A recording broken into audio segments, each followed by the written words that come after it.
Letters from a Stoic by Seneca. Letter 9. On Philosophy and Friendship.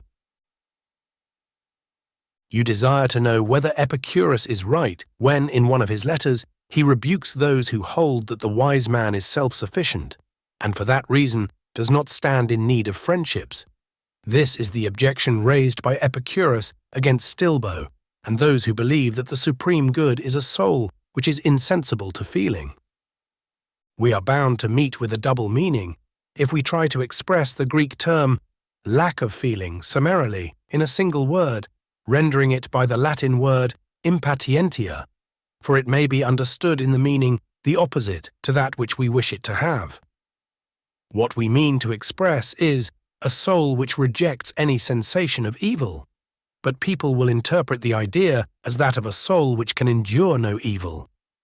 Consider, therefore, whether it is not better to say a soul that cannot be harmed, or a soul entirely beyond the realm of suffering. There is this difference between ourselves and the other school. Our ideal wise man feels his troubles, but overcomes them. Their wise man does not even feel them. But we and they alike hold this idea, that the wise man is self-sufficient. Nevertheless, he desires friends, neighbors, and associates, no matter how much he is sufficient unto himself. And mark how self-sufficient he is, for on occasion he can be content with a part of himself. If he lose a hand through disease or war, or if some accident puts out one or both of his eyes, he will be satisfied with what is left, taking as much pleasure in his impaired and maimed body as he took when it was sound. But while he does not pine for these parts if they are missing, he prefers not to lose them. In this sense, the wise man is self-sufficient, that he can do without friends, not that he desires to do without them. When I say can, I mean this: he endures the loss of a friend with equanimity. But he need never lack friends, for it lies in his own control how soon he shall make good a loss. Just as Phidias, if he lose a statue, can straightway carve another, even so our master in the art of making friendships can fill the place of a friend he has lost. If you ask how one can make oneself a friend quickly, I will tell you, provided we are agreed that I may pay my debt at once and square the account, so far as this letter is concerned. Hecato says, I can show you a philter, compounded without drugs, herbs, or any witch's incantation. If you would be loved, love. Now there is great pleasure, not only in maintaining old and established friendships, but also in beginning and acquiring new ones. There is the same difference between winning a new friend and having already won him, as there is between the farmer who sows and the farmer who reaps. The philosopher Attalus used to say, "It is more pleasant to make than to keep a friend, as it is more pleasant to the artist to paint than to have finished painting." When one is busy and absorbed in one's work, the very absorption affords great delight. But when one has withdrawn one's hand from the completed masterpiece, the pleasure is not so keen. Henceforth it is the fruits of his art that he enjoys. It was the art itself that he enjoyed while he was painting. In the case of our children, their young manhood yields the more abundant fruits, but their infancy was sweeter. Let us now return to the question. The wise man, I say, self-sufficient though he be, nevertheless desires friends, if only for the purpose of practicing friendship, in order that his noble qualities may not lie dormant. Not, however, for the purpose mentioned by Epicurus in the letter quoted above, that there may be someone to sit by him when he is ill, to help him when he is in prison or in want, but that he may have someone by whose sickbed he himself may sit, someone a prisoner in hostile hands whom he himself may set free. He who regards himself only and enters upon friendships for this reason reckons wrongly. The end will be like the beginning. He has made friends with one who might assist him out of bondage. At the first rattle of the chain, such a friend will desert him. These are the so-called fair-weather friendships. One who is chosen for the sake of utility will be satisfactory only so long as he is useful.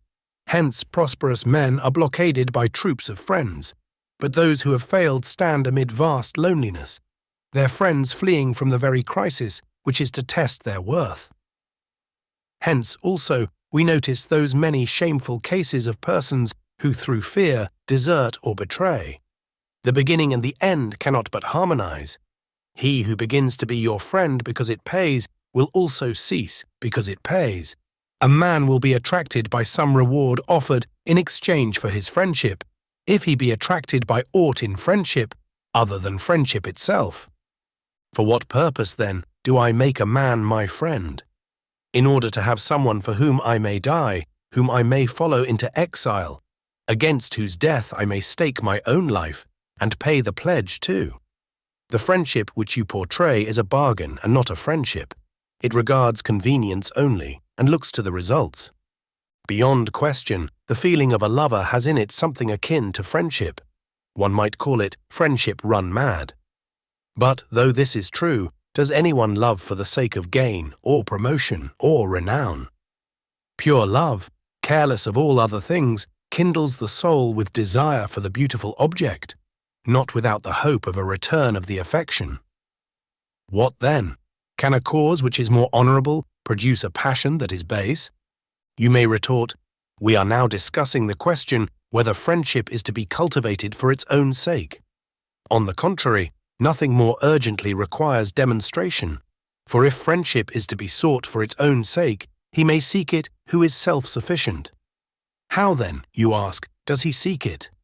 Precisely as he seeks an object of great beauty, not attracted to it by desire for gain, nor yet frightened by the instability of fortune. One who seeks friendship for favorable occasions strips it of all its nobility. The wise man is self-sufficient.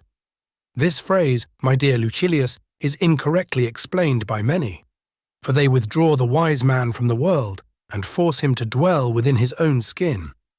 But we must mark with care what this sentence signifies and how far it applies. The wise man is sufficient unto himself for a happy existence, but not for mere existence.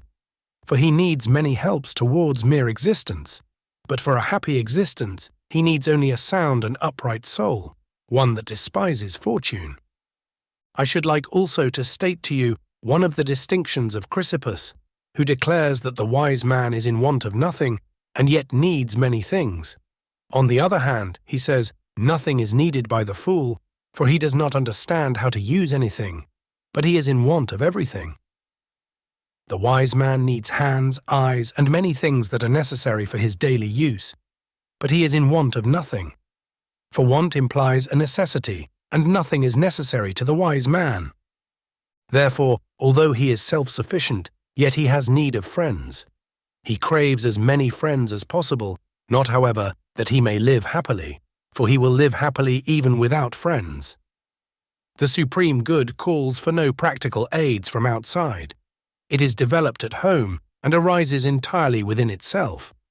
If the good seeks any portion of itself from without, it begins to be subject to the play of fortune.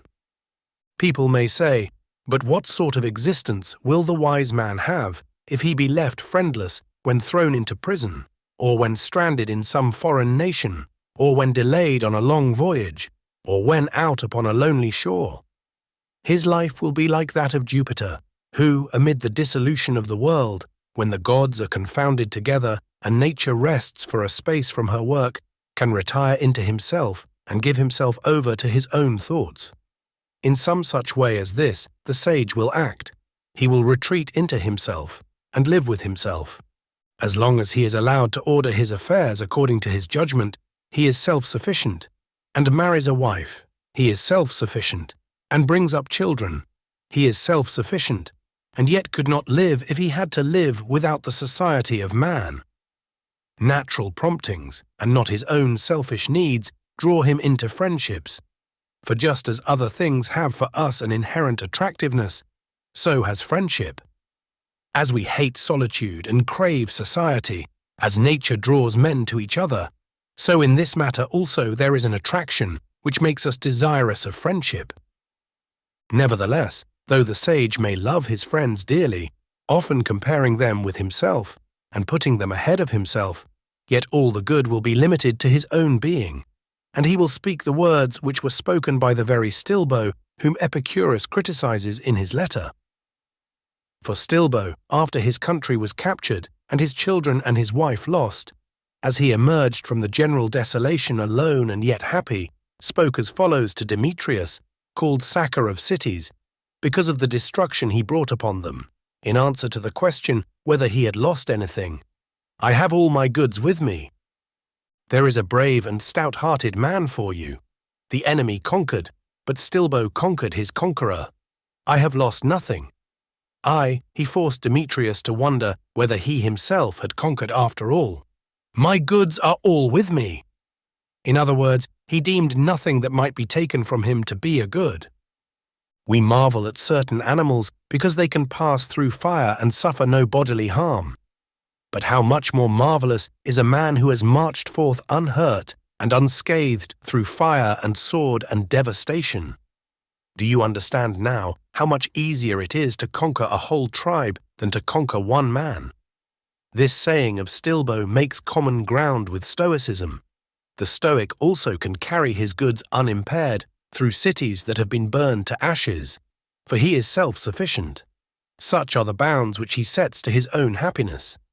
But you must not think that our school alone can utter noble words. Epicurus himself, the reviler of Stilbo, spoke similar language. Put it down to my credit, though I have already wiped out my debt for the present day. He says, whoever does not regard what he has as most ample wealth is unhappy, though he be master of the whole world.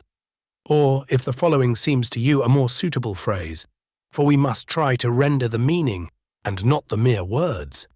A man may rule the world and still be unhappy if he does not feel that he is supremely happy. In order, however, that you may know that these sentiments are universal, suggested, of course, by nature, you will find in one of the comic poets this verse: Unblessed is he who thinks himself unblessed. Or what does your condition matter, if it is bad in your own eyes?